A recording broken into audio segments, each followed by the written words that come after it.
मेरे प्यारे बच्चों, साइंस की क्लास में आपका स्वागत है। और आज हम पढ़ेंगे साइंस का चैप्टर नंबर 8, जिसमें हमें पढ़ना है सेल।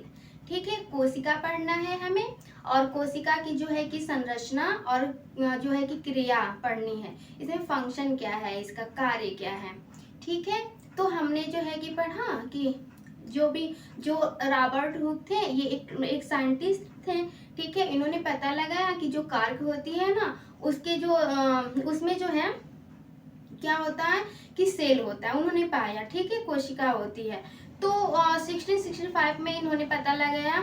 ठीक है, फिर उसके बाद हमने देखा कि जो सेल होती है ना, उसको जो होता है वो दो प्रकार की होती है। जैसे कि अगर एक सिंगल सेल होगी तो उसे हम यूनिसेलुलर बोलेंगे। अगर जो है कि एक से ज्यादा से जो सेल होंगे ना, उसको मल्टी सेलुलर बोलेंगे। जैसे कि हमने पढ़ा कि जो अमीबा होता है और जो पैरामीशियम होता है, वो एक सिंगल सेल होता है। ठीक है, तो उसको जो है कि देखने के लिए हमें जो है कि माइक्रोस्कोप का प्रयोग करना पड़ता था। लेकिन जो वही जो है कि एक जो है कि मुर्गी की जो अंडे होते हैं ना, वो जो है कि हम नेकेड आंख से जो है कि उसको देख सकते हैं कि एक वो भी एक प्रकार का सिंगल सेल होता है। ठीक है, तो जो है कि हमने देखा। और आज जो है हम पढ़े उसकी शेप को हमने मतलब पढ़ा कि वो शेप में जितने भी जीव जंतु होते हैं ना, वो सेल से बने हुए हैं। ठीक है, वो एक क्रियात्मक और संरचनात्मक इकाई होती है सेल। ठीक है, कोशिका।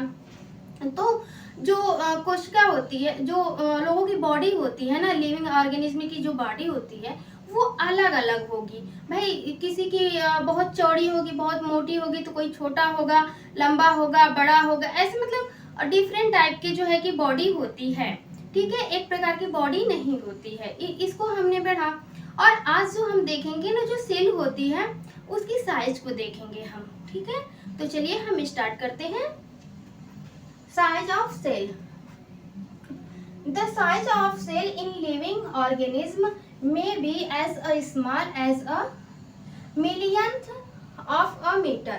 इसको हम माइक्रोमीटर और माइक्रोन से भी देख सकते हैं। ठीक है, इन्होंने बोला कि भाई जो लिविंग ऑर्गेनिज्म होते हैं, उनकी जो सेल होती है ना, वो स्मॉल भी हो सकती है और मिलियंथ में, जैसे मीटर में हो सकती है, माइक्रोमीटर, माइक्रोन में भी हम देख सकते हैं उसको। ठीक है, और may be as large as a few centimetre, जो लार्ज भी हो सकती हैं, बड़ी भी हो सकती हैं, तो वो कुछ जो है सेंटीमीटर की हो सकती हैं।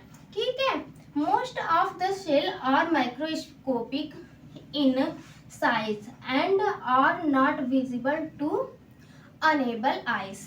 जो मोस्टली जो सेल होती हैं ना, वो माइक्रोस्कोपिक होती हैं। क्यों होती हैं भाई? वो नग्न आंखों से हम उन लोगों उसको जो है कि नहीं देख सकते हैं। ठीक है, they need to be a large magnified a microscope. इसको देखने के लिए हमें जरूरत पड़ती है एक बड़े से जो है कि माइक्रोस्कोप की।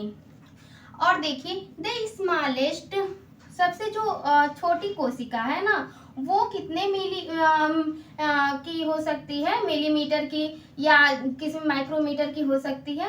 तो 0.1 से 0.5 तक ये हो सकती है, माइक्रोमीटर में इसको नापेंगे। ठीक है, और ये होती है बैक्टीरिया की।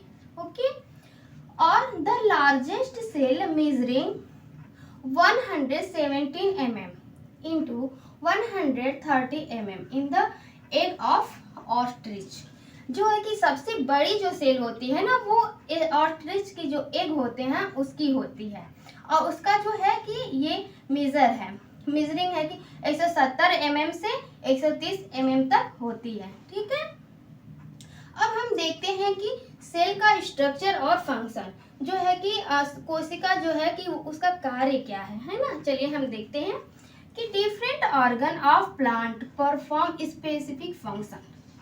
मतलब विभिन्न प्रकार के ऑर्गन जो होते हैं, प्लांट ऑर्गन होते हैं ना, वो अलग अलग उनके विशिष्ट कार्य होते हैं। ठीक है, the roots help in the absorption of water and minerals. जो प्लांट के रूट होते हैं ना, वो किसमें मदद करते हैं? वाटर को एब्जॉर्ब करने में, मिनरल को एब्जॉर्ब करने में, है ना।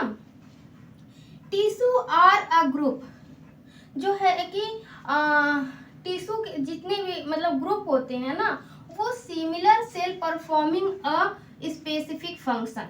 ये मिलकर के ना एक फंक्शन मतलब एक सेल बनाते हैं और उससे जो है टिश्यू सारे मिलकर के हमारे ऑर्गन बनाते हैं।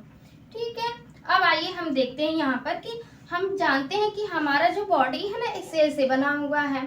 ठीक है, तो पहले हम सेल देखेंगे। सेल, बहुत सारी सेल मिलकर के क्या बनाए, टिश्यू बनाए। ठीक है, फिर बहुत सारे टिश्यू मिलकर के क्या बनाए, ऑर्गन बनाए। फिर बहुत सारे ऑर्गन मिलकर के ऑर्गन सिस्टम बनाए। ऑर्गन सिस्टम जो है कि सारे ऑर्गन सिस्टम मिलकर के एक बॉडी का निर्माण किए। ये माइक्रो ऑर्गेनिज्म एक प्रकार की बॉडी ही होती है। ये जो है नग्न आंखों से हम लोग उसको नहीं देख सकते हैं, लेकिन अपनी बॉडी को तो देख सकते हैं ना। तो देखिए हमारी भी बॉडी की सबसे छोटी इकाई सेल ही होती है। तो देखिए सेल बना, कोशिका, कोशिका के बाद ऊतक, ऊतक के बाद अंग, अंग के बाद अंग तंत्र, अंग तंत्र के बाद पूरे शरीर का निर्माण होता है। ठीक है, समझ में आप लोगों को। अब चलिए हम यहाँ देखते हैं कि एक एक्टिविटीज दी गई है कि जो आपके ये चिक है ना, इसको थोड़ा सा हम लोग जो है कि ऊपर से मतलब हम लोग को चोट नहीं पहुंचनी चाहिए। इसको लेकर के उन्होंने देखा और कहा ह्यूमन चिक की सेल जो है, हमारे जो चिक है उसकी सेल जो है इस तरीके से इसका स्ट्रक्चर दिखता है।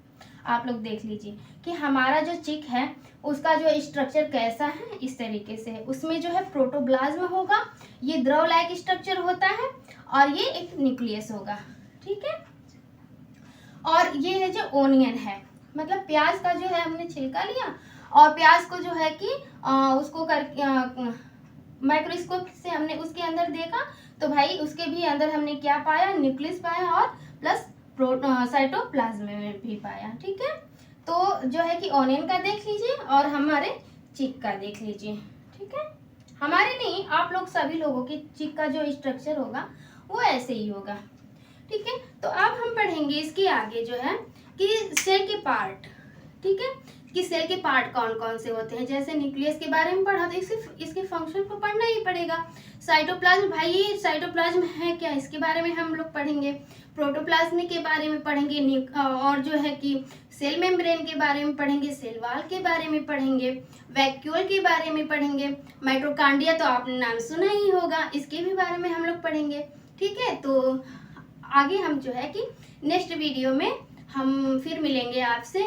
आज के लिए बस इतना ही। So thank you.